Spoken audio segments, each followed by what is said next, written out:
Imagine you are on the playground. A kid walks up to you and offers to trade a rare holographic Charizard card for your half-eaten apple. It is the deal of a lifetime. You take the card, right? Of course you do. You are not crazy. But in the grown-up world of business, being that smart is apparently optional. Welcome to the Hall of Shame. We are not talking about bad luck today. We are talking about the art of snatching defeat from the jaws of victory. We are talking about the CEOs who had the keys to the future in their hands and threw them in the sewer. Imagine having the chance to buy Google for less than the price of a modern yacht and saying no because it might distract people. Imagine having Netflix beg you to buy them and laughing them out of the room because you thought video stores would last forever. These are not just mistakes. These are financial homicides. These decisions evaporated trillions of dollars of value and turned global empires into ghost towns. So, put down your toys and pay attention. We are about to learn how the smartest people in the room made the dumbest decisions in history. This is Arca Insight. Let us DN. Let us hop into a time machine and go back to the year 2000. The world was a different place. The internet was just a loud noise coming from your telephone line. Phones were dumb bricks that could survive a nuclear explosion. And if you wanted to watch a movie on a Friday night, you did not click a button. You got in your car, drove to a store with blue and yellow signs, and walked through aisles of plastic cases, hoping the last copy of Matrix was actually there. This was the era of the Titans. Companies like Blockbuster and Yahoo were not just businesses, they were gods. Their CEOs sat in glass towers wearing expensive suits, convinced they had figured it all out. They looked at the world and saw only profit. They looked at the future and saw only themselves. But here is the thing about being on top of the mountain. The air is thin up there. It makes you dizzy. It makes you blind. Meet our first character. Let us call him Mr. Big Shot. He runs a massive empire. He has thousands of employees and millions of customers. He thinks he is invincible. Now meet the underdog. Let us call him the nerd. He has a crazy idea. No money, just a laptop and a dream. The nerd walks into Mr. Big Shot office. He is nervous. He is sweating. He says, "Listen, I have this new technology. It is going to change everything. I will sell it to you for pennies. Please just take it." And what does Mr. Big Shot do? Does he listen? Does he look at the data? No. He leans back in his leather chair, lights a cigar, and laughs. He says, "Kid, go home. Nobody wants to stream movies on the internet. People like the smell of popcorn and late fees. Nobody wants a search engine that works too fast. We want them to stay on our homepage and look at ads. Get out of my office." It sounds like a cartoon, right? But this exact conversation happened. And it did not just happen once. It happened over and over again. It is the story of how arrogance became the most expensive vice in human history. Let us dissect the crime scenes. Our first stop is Dallas, Texas, in the year 2000. The headquarters of Blockbuster Video. This was the fortress, the empire. Enter Reed Hastings and Mark Randolph, the founders of a tiny annoyance called Netflix. At this point, Netflix was not a streaming giant. It was a mail-order DVD service that was losing money hand over fist. They were desperate. They walked into the boardroom with a simple proposal. They said, "Blockbuster, you guys are the kings of the stores. We are the guys who know the internet. Let us team up. You take the stores. We will run your online brand. We will call it Blockbuster.com. We will do all the work. You just sign the check." The price tag for this entire operation was $50 million. $50 million. That is what Blockbuster spent on popcorn marketing in a bad year. The room went silent.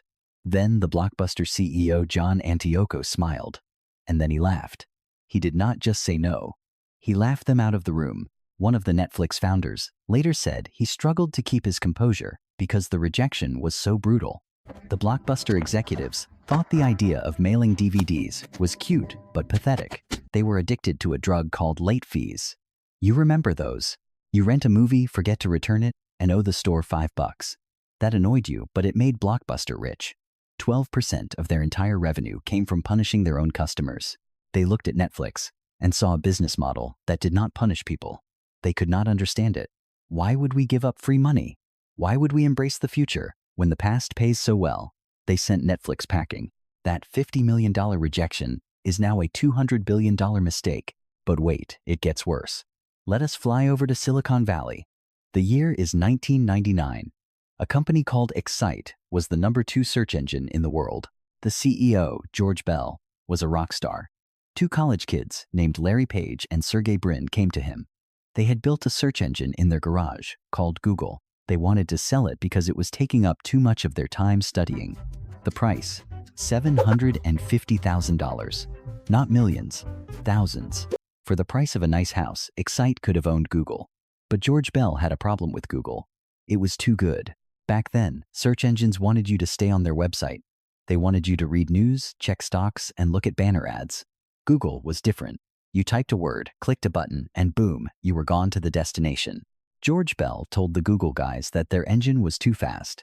He said, if you can slow it down, maybe we will talk. Can you imagine?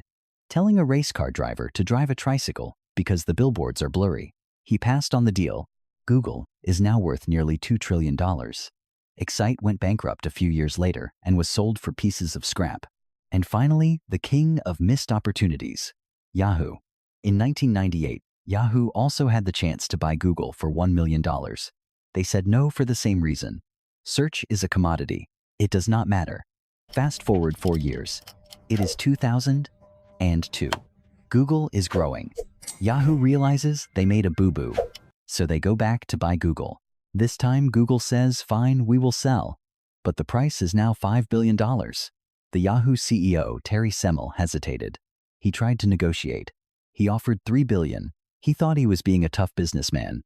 He thought he had the leverage. Google walked away. A few years later, Yahoo was begging Microsoft to buy them, to save them from dying. They went from the kings of the internet to a sad footnote in history textbooks. The pattern is always the same. It is not stupidity. It is mania. It is the mania of the status quo.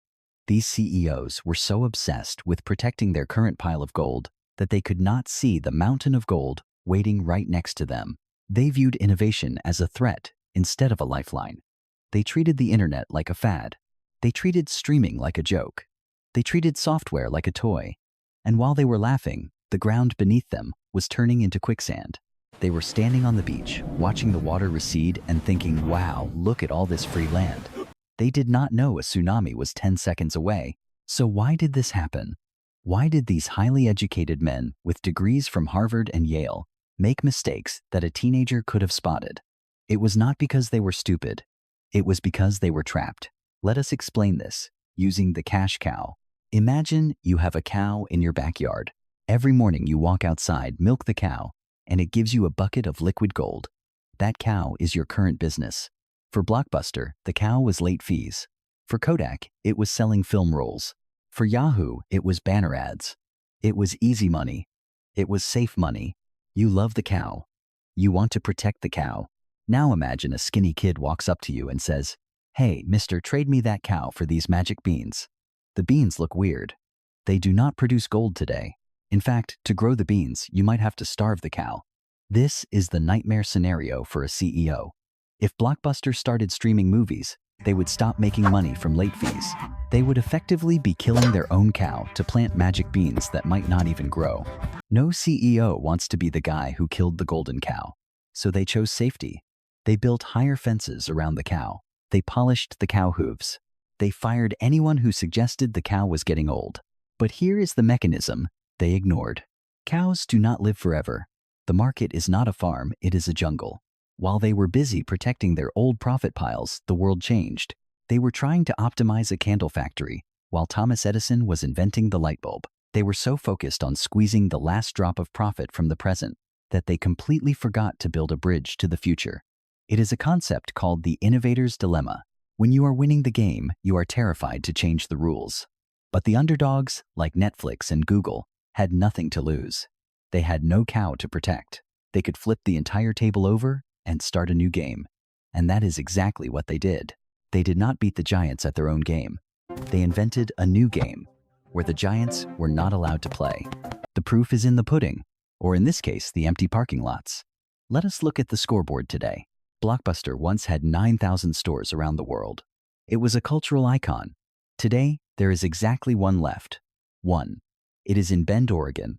It is not a business anymore. It is a museum. People go there to take selfies and buy t-shirts that say, I survived the streaming wars. Meanwhile, Netflix is worth over $300 billion. That $50 million price tag they offered Blockbuster. Netflix makes that much money every few hours now. The Blockbuster executives who laughed are not laughing anymore. They are probably subscribed to Netflix, just like the rest of us. And what about Yahoo? The company that could have bought Google for $1 million and Facebook for $1 billion. They missed every single turn. They bought the wrong things, sold the right things, and slowly bled out. In 2017, Yahoo was sold to Verizon for about $4.5 billion. That sounds like a lot of money until you realize that Google is worth $2 trillion. Yahoo sold for pocket change.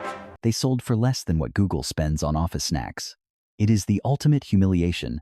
Imagine a conversation between the ghost of Blockbuster and a modern teenager. The ghost says, "I used to own Friday nights. Everyone came to me." The teenager says, "Who are you again? Is that an app on my phone?" The ghost says, "No, I was a store. A physical place with walls and carpets." The teenager says, "That sounds exhausting. Why didn't you just put the movies on the internet?" The ghost says, "We could have. We had the chance, but we really liked late fees." The teenager says, "Wow, you guys were dumb." This is the crash. It does not happen with an explosion. It happens with a whimper. It happens when you wake up one day and realize the world has moved on without you. These companies did not die because they ran out of money. They died because they ran out of imagination. They thought the future would look exactly like the past, just with better graphics. They were wrong. And the price of being wrong was total extinction. So, what is the lesson here, my friends? It is simple. Don't be a dinosaur. Don't fall in love with your own reflection. The world does not care about your legacy. It only cares about what is next. If you are sitting on a pile of cash, thinking you have won the game, remember Blockbuster. Remember Yahoo. Remember that safety is just a slow way to die. If you want to stay ahead of the curve, if you want to spot the next Netflix before the rest of the world laughs at it, then you need to be here. Hit that subscribe button for Arca Insight. Turn on the notifications. Do not let your financial knowledge become a relic of the past. Join us and let us decode the future together before it runs you over. Here is the final thought to keep you up at night. Right now, at this very moment, there is probably a kid in a garage somewhere, building something that looks stupid. Maybe it is a new type of money. Maybe it is a new way to eat food. Maybe it is just a weird app. And somewhere else, there is a CEO in a suit laughing at that kid. History is not a straight line. It is a circle. The giants fall. The ants rise. And the only difference between the genius and the fool is that the genius knows when to stop laughing and start listening. Sometimes the best deal of your life is the one you did not laugh at. Class dismissed.